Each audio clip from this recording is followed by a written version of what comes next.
Hello guys, मैं आपकी राधिका और एक सुंदर सा सोहर आप लोग के लिए लेके आए हैं। आप लोग सुनिए। एक पत्नी तोते से कह रही है कि आप चले जाओ और मेरे पिया जी बहुत दूर रहते हैं, आप उनकी खबर ले आइए। तो देखिए तोते से क्या कह रही है, कैसे कह रही है, आप लोग गानों के माध्यम से सुनिए। बहुत ही सुंदर गीत है।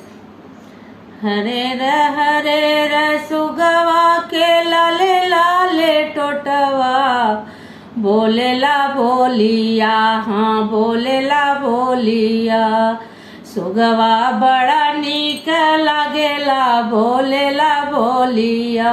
सुगवा बड़ा नीक लागेला, बोलेला बोलिया। हरे हरे सुगवा के लाली लाले टोटवा, बोलेला बोलिया, हाँ बोलेला बोलिया। सुगवा बड़ा नीक लागेला, बोलेला बोलिया।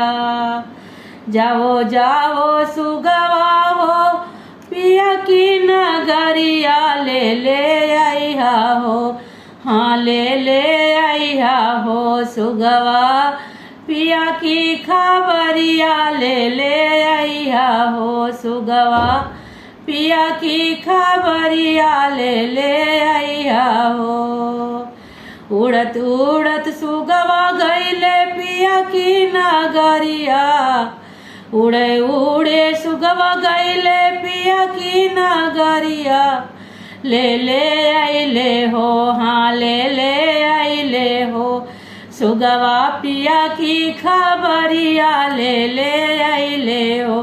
सुगवा पिया की खबरिया ले आइले हो। सुगवा पिया की खबरिया ले आइले।